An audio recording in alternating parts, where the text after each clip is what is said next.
Hey guys, Hank Wiley here with Straight Edge Technology, and I am talking with our friend Mike DePalma with Datto. How's it going, Mike? Doing well. How you doing? Pretty good so far. Hey, we're seeing a huge reliance on Microsoft 365, and it's our go-to platform for email. And there's this common misconception out there that, hey, our data is protected in Microsoft's cloud. We don't have to worry about it. We're seeing, OneDrive, SharePoint, OneNote, those kind of things being heavily relied on.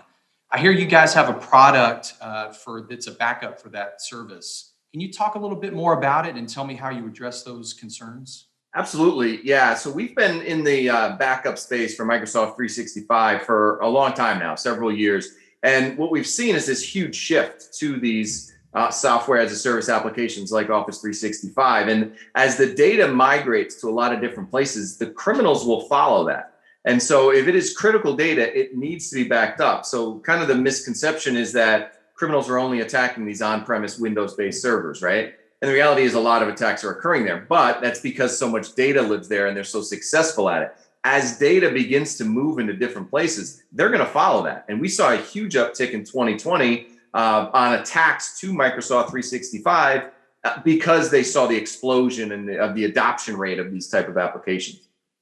Yeah, that makes a lot of sense. Tell me a little bit about the product. Is there anything that the user has to do in particular that kind of changes their workflow? Are they going to notice a lot of difference once this tool is installed?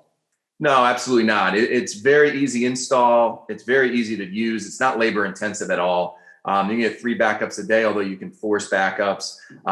You're going to be able to store that data up in the cloud, basically indefinitely. And so it will be helpful. It's helpful for just a inadvertent deletion. It's very helpful for maybe employee turnover. Somebody's leaving. Do you want to continue to pay for that license, or can you just have a folder with all of that data from that former employee? So it's got a lot of uses.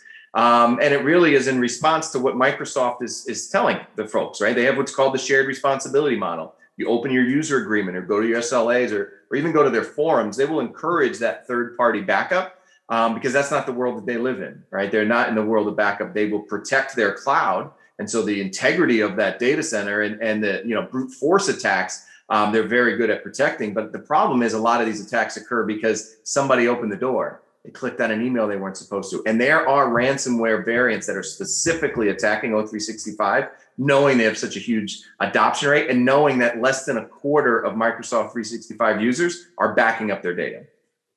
Wow, that's scary. But thanks for your time today, Mike. Appreciate talking through this service, and we'll catch up soon. All right. Thank you. Stay safe.